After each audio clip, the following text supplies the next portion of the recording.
Self-belonging is the new success.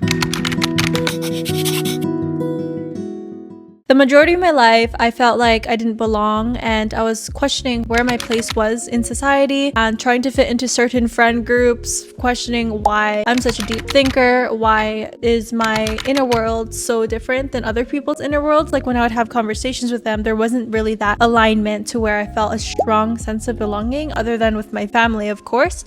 And it wasn't until recently where I really leaned into my natural gifts and uniqueness. And a big part of that was me taking a step back from being in that limelight of spotlight of having to present in a certain way and having a certain title, a certain role, right? So for me, that was being a beauty queen. And what it meant to be a beauty queen for me was I had to be the example. I couldn't share my ideas too boldly. I had to kind of stay in this middle ground to where it could please everybody, because at the end of the day, you're a spokesperson, yes, for your advocacy, but there's a line and kind of a box around that I had formed in my head, whether that's true or not. But it wasn't until recently that I chose to release and get rid of those titles and ideas and literally put myself in hermit mode, away from all forms of external validation. Nothing to lean on, no vanity, no titles, no metrics, no brand groups, no whatever.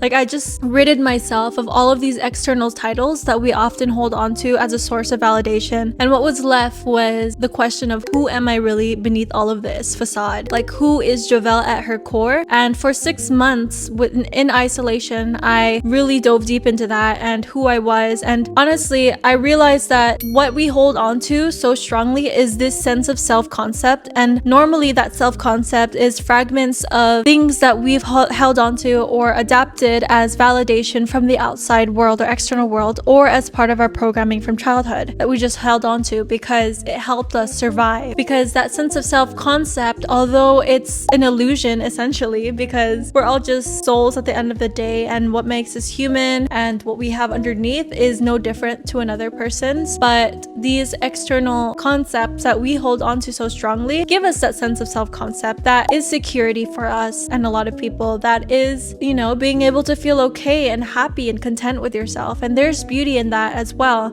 And I totally believe in, like, your actions are a reflection of your self-concept. For example, if you believe that you are an athletic person, then you will act in accordance to that. Or in my case, if you believe that you are a title holder or a pageant queen, then you will operate in alignment with that. But then exploring outside of that box that you put yourself in can lead to a lot of discomfort. So for the majority of my life, I've been a beauty queen or a pageant queen. I started it when I was 14 years old, and I've always been a part of the arts in some way, whether that's through singing or dancing, performing, always in some fashion, modeling. But there was always that part of my life where I was being perceived and being seen and learning to present myself in a certain way and studying different forms of visibility, and that has been a large part of my life. So when I had to explore without the titles and without all of these external things, who is Jovelle really? Like, who is she beneath all of this? It led to a lot of discomfort. And for a lot of us, we might resonate in the first college graduate of our family and being the first to go after a nursing or doctorate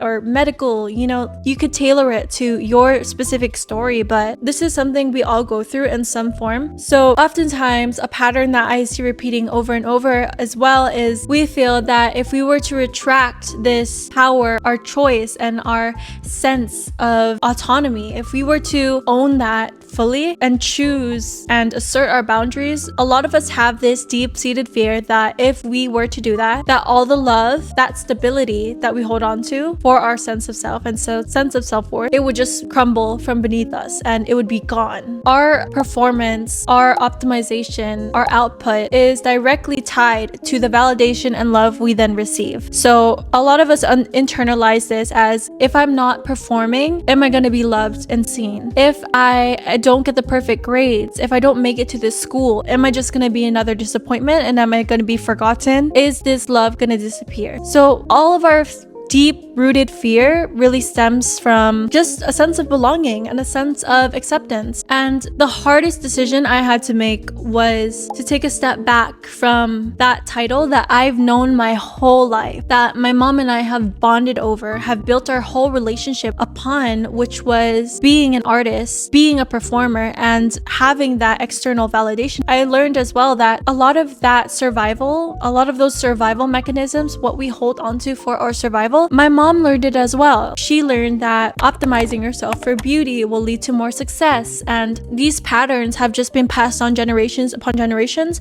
And when it wasn't until I got really still, because previously I was always go, go, go, right? I had outfits packed in the back of my car. I had dance costumes and pageant gowns, and then an outfit for my modeling shoot. And I would just go from gig to gig to gig nonstop. And that pretty much became my whole life. I existed to perform and to be, and that was my success.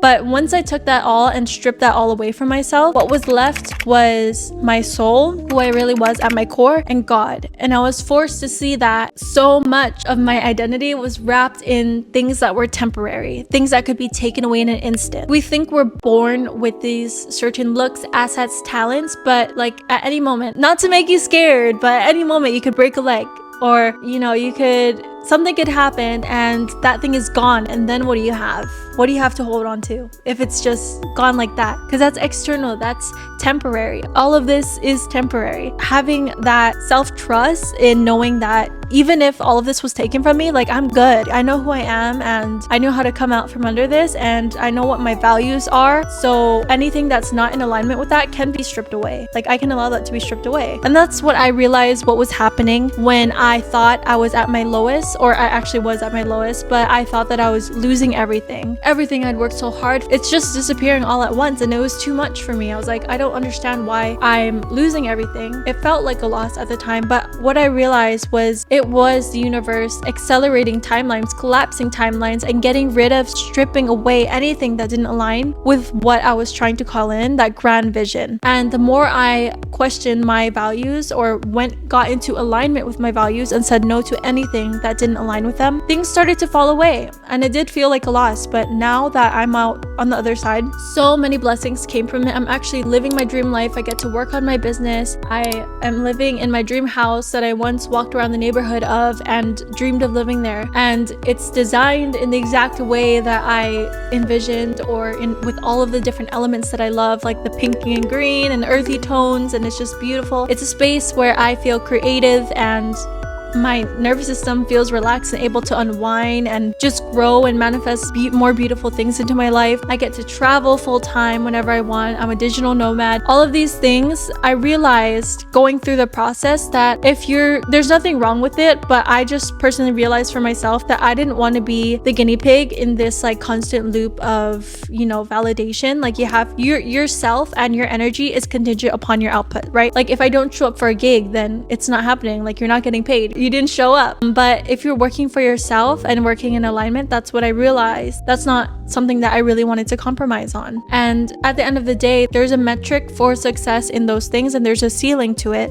Not that it's not a beautiful thing and something that will always be a part of my life that I hold so deeply, and I'm so grateful for all of the lessons it taught me. But it wasn't until I reached that peak state of burnout, absolute burnout, to where I couldn't even function. I was completely falling apart. I couldn't speak, and I was losing my vision, and I was in bed constantly just sick and riddled with anxiety, and I was just pretty much running off of that anxiety of, if I stop, I will lose everything, and that I will be a failure. So my whole sense of safety and livelihood and just everything was that fear is what was on the line for me. And then it wasn't until I decided to release all of those expectations that I realized that those expectations weren't even mine to begin with. Let that sink in. Those expectations weren't even mine to begin with. And now that I've let them strip away and fall away, there was that luminal space, right? So when you choose yourself, you'll go through this season of shedding.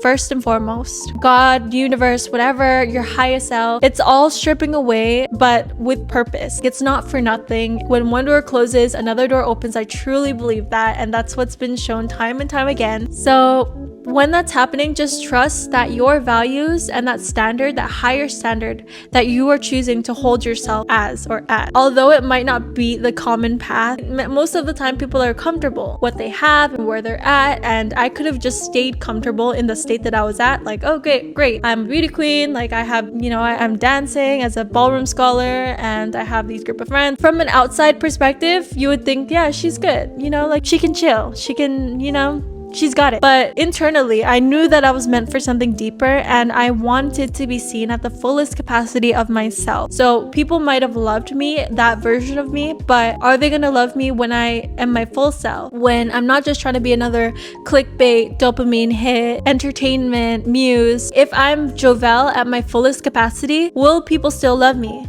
And that was the question. So when you allow yourself, when you embrace yourself, when you love yourself and you accept yourself, you allow yourself to be seen at your fullest capacity and seen at your fullest light. And that might scare people away. You might lose certain friends. You'll realize how many of your friends were only down to stay for that version of you. They weren't ready to hold the fullest extent of you. And at first, that felt like a loss to me, because although it felt like surface level, I still leaned on them for a sense of comfort and validation to an extent. So when that was gone, it was like, okay, well, there must be something wrong with me. But then I realized that it's another clearing, and it's good. Allow yourself to make room for the new to come and for exactly what you want to come, and just focus on that end vision and trust in your own alignment and yourself, and that the universe will deliver and bring you something greater. And that's what's happened time and time again, of stripping away the old identity and waiting in this liminal space where you're in between two identities, and that space can feel so uncomfortable. And that's often the time frame where people will start to turn back, because the universe brings you tests of, oh, is she gonna fold? Is she gonna let this person just cross her boundaries? Or this person who is almost there but not quite, is she gonna allow them to come into her space and into her life? Is she willing to settle? Is she willing to fold? When you say no, I'm not available for any of that, it doesn't match my standards, it doesn't align with my values, I'm just not available for that. It's not until I started asserting my boundaries and living in radical alignment with my values that I finally became okay. Because for so much of my life, I was outsourcing that sense of comfort and safety. Even when it came to what I'm gonna do with my life, I would always ask people, like, what do you see me doing for my life? And of course, like, if you're a multi-talented person, you could do whatever you want. You can go be a painter, or you can be a singer and artist, you can be a dancer, you can be a beauty queen. The options are endless. So outsourcing your identity or what you're gonna do for a livelihood, of course that's a road for failure. And that's what I was doing for the most of my life, until I burnt out and realized, wait, these dreams, these goals, these visions are not even mine. So just learning to tune in and to embrace your innate gifts to your fullest capacity. But when you're not trying to fit into a certain mold, then that's when everything shifts, because you're a multi-dimensional being. You are meant to disrupt the industry. You're meant to be an outlier, and that is your gift. Embrace that. That's the whole point of creativity. If you believe in God, we were made in the image of God, our divine creator. So we are creators by nature. So you're meant to create something new from the world, create something we've never seen. Because I can tell you, with AI, with social media, people are exhausted of seeing the same things, and you could be a version of this person with success, and you very well could replicate that and attain that level. But if your soul isn't in it, if your heart isn't in it, then it won't be sustainable. So yeah, you could do it, sure. Like, you can manifest abundance, you can manifest a car, you can manifest a mansion, you can manifest a certain title. But once you get to that state, do you even want it? Was it even worth it? Who are you becoming in the process? So once I started asking myself, who am I becoming in this process of trying to achieve this goal? That's when I was like, no, losing who I am as a person at my core is not worth it. And I found it difficult to try to fit myself into this box, because yes, I could do it. I'm someone who's really driven. So when I decide on something, I'll have tunnel vision and become almost too obsessive with it. But when I allow myself the freedom to explore deeper parts of myself and realize that I have time, like so much of our decisions are rushed, and there's always that sense of urgency of, oh, I'm getting to a certain age, like, am I gonna make it? I should be here by now. Or look at this person on social media who I don't even know, who's 18 years old and it's got millions and they've made it. How come I haven't made it? You're asking the wrong questions. You should be asking yourself, just who am I at my core? What's my dream life? If no one was watching, if just social media is literally engineered to give you FOMO, to give you that false sense of lack of, they're trying to identify the gaps of your core desires, but then engineer it in a way to feel like you're missing that exact thing. And that's what makes sales. That's what creates sales psychologically. So just knowing that, you can allow yourself to disconnect a little bit from that feeling that you have, that nagging feeling of, why am I not doing this? Because there's so many different options, which is what I fell into. It's called shiny object syndrome, where you see other people making it in 10 different things and you think you could do all of them, and you could, but are any of them really you? So my process of elimination that I've spent like a few years doing was doing all of them. Like I was like, I just said yes to all of it. I was like, yeah, I'll dance, I'll sing, I'll model, I'll paint, I'll be a beauty queen, I'll do real estate, I'll do marketing, I'll just do it all. I'll be it all. Yeah, why not? But all that did was it burnt me out so hard, and so much of that could have been eliminated if I had just asked myself what I want. If I wasn't afraid of disappointing my loved ones, what do I want? And what's the life of my design? And once I started questioning, like, who do I want to be surrounded by? What type of lifestyle do I want? How do I want to feel on a day-to-day basis? And I curated images, feelings, videos that aligned with that exact thing, that vision. That's what I would focus on. I realized so quickly that the life that I was in and that life are two completely different lives. The trajectory that I was on, I would be surrounded by people where that could be someone's euphoria, right? It could be someone else's hell. And for me, I was like, it didn't really align with that end goal and vision, which only you are allowed to dictate, because no one else is going to live the same life as you. They could tell you what's good for you, but they're not going to be the ones living it. They could say this person's good for you, but you're going to be the one with that person at the end of the day. So just keep that in mind, that you're allowing external people who don't know your thought process, who probably don't know the full extent of you. I don't care how long they've known you. Only you know you. So after all that yapping, we're going to get into some tangible steps, right? So number 1 is self-trust in motion. So the more that you radically align with that vision and you take action on it, then that builds the self-trust and courage. It's not over planning. It's not telling everybody you're gonna do a thing and then you get that dopamine hit validation from telling them. It's doing the thing. That's the only thing that's gonna move the needle forward. So showing up imperfectly and just clocking in every single day is enough. Do one good thing for yourself, and that builds self-trust and momentum. And number 2, reframing discipline as devotion. So discipline is often used in society of like, go get it, like go get that thing. If you really want it, you go do that thing, and like wake up at 5 a.m. and grind. But discipline is devotion to a life that you're not willing to buckle or settle for anything less. So if you are devoted to that life, then automatically that will yield discipline, or that will lead to discipline, because you're so devoted to that life that you're not willing to settle for anything less. Whereas you focus on discipline, or motivation equals discipline, then that is an emotion that varies. Like that can change day to day. But if you're radically devoted to not settling for anything less, then that automatically leads to discipline.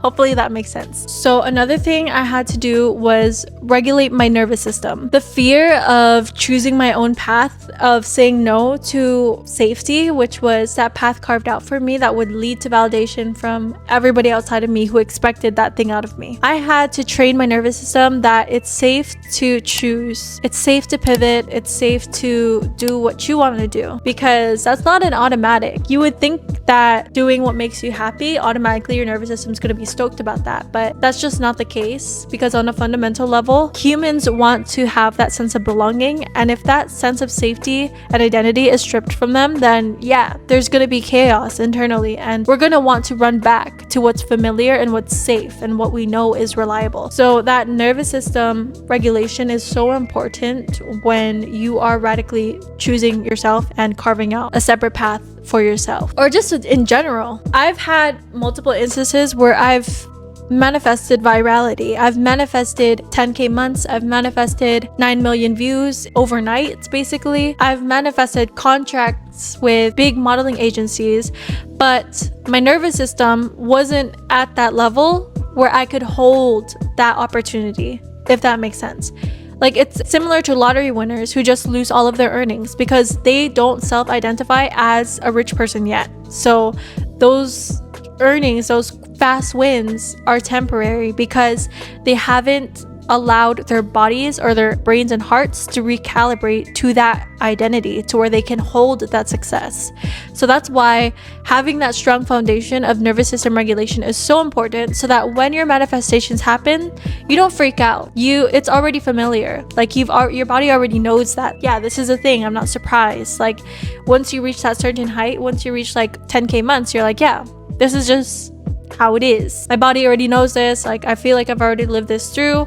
This isn't new to me. So you don't have like a sudden shock in your system that, oh my god, what do we do with this? Like, what if we lose it? And then just the thought of fearing the loss of it is how you lose it. Okay, let me drink some water because this is getting really deep. Okay, I am hydrated and ready to go. I am not a big yapper, so this is actually kind of messing up my vocal cords. Like, I'm actually losing my voice and getting sniffly because I'm not a big yapper day to day. Like, all of this is going on in my head, but I'm not flapping their lips. So now, the reframing from being the outcast to being the oracle. Society tells you being quiet or being introspective or being introverted is weird. Like, you're not the popular kid who's loud and bubbly, you're weird. But in ancient wisdom, that is a strength. Like, being an oracle is a strength. Yes, it can be lonely, like not fitting in or not feeling you have a place. That is lonely, but the amount of wisdom and lessons that you can take with you on your journey and the downloads that you'll receive is worth it. It's worth the price of feeling lonely at times, because you realize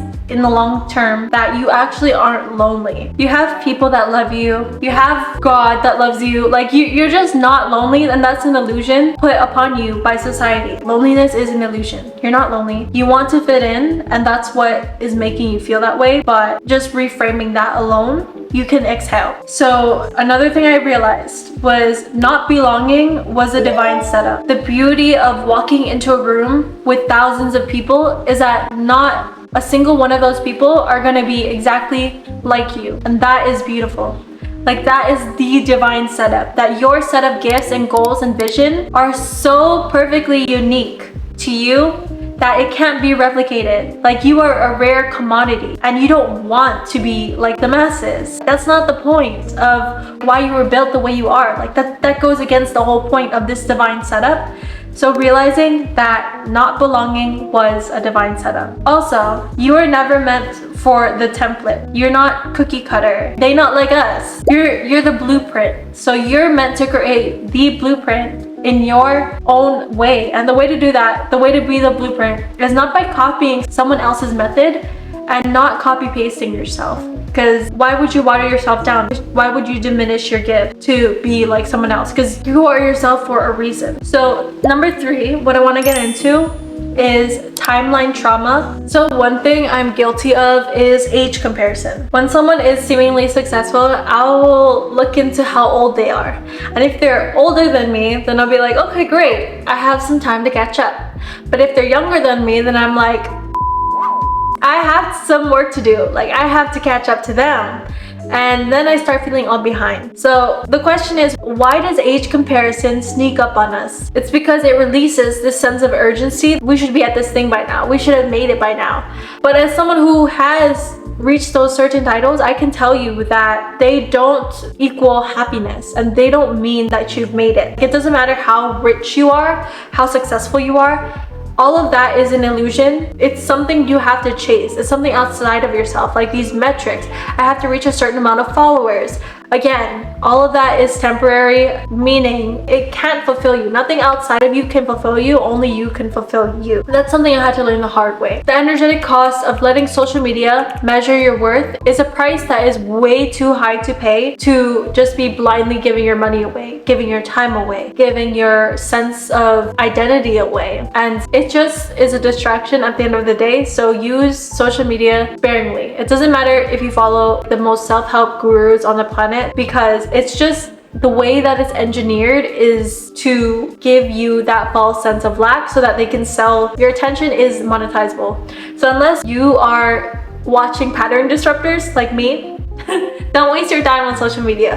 My goal is to align you with your power at the end of the day and to remind you of what's an illusion and what's really yours so that you can fulfill your purpose on this earth. So unless it's content like that, just be very selective over what you consume, because you are creating neural pathways at the end of the day with each thing that you decide to consume. Number 4, grieving your past self, letting go of old identities and relationships. This part is actually harder than it looks. So for me, I had to release and let go and grieve the woman or the little girl from maiden to woman, right? I had to let go of the girl who shape-shifted to survive. And I had to honor that version of myself who, yes, might have gotten a lot of external validation and it might have felt good at the time, and seemingly from the outside you could say this girl was more successful than my current version or my current state.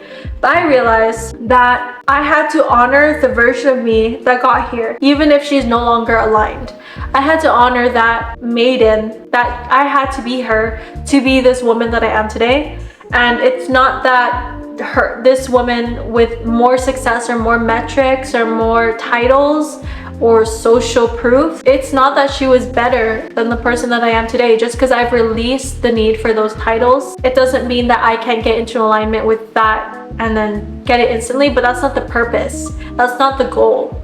Like, that version of myself, she still exists within me, and what I'm doing from here on out is to honor her, honor what she went through when she had to feel like she had to perform for love, honor what she went through when she felt like she had to shapeshift and be perceived a certain way or be approved to be loved and accepted. So everything I'm doing from this day forward is just to honor that version of myself. So you just become more of who you are. There's no flop era, okay? Social media and just society nowadays makes you think that you'll get canceled and then you're irrelevant and then you don't exist. Like, you cease to exist just because you're not visible.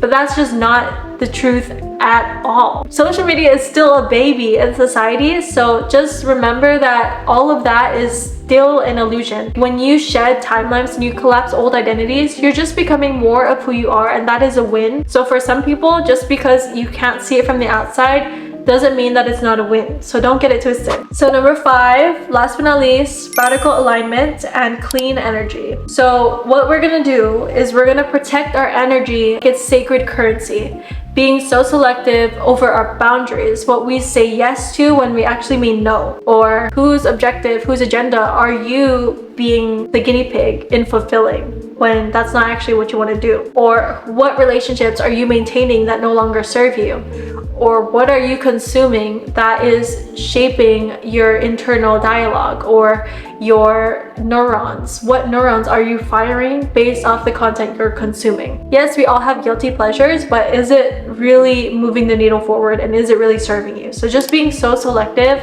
on that filtering process, and replacing scrolling with rituals. Let it be yoga, let it be grounding. For me, whenever I'm overstimulated, just laying a blanket out and laying on the grass on the garden, that grounds me. That's a small ritual that I do. Or I will take a cold shower to reset. So just doing small things to ground your nervous system and that will serve your overall well-being. Just incorporating more of that than scrolling, because that's what's actually going to make you feel better. That's what you're subconsciously looking for, the satisfaction you're looking for, your brain is looking for when you're scrolling. And because you're not giving it that, it's going to keep asking for dopamine hits.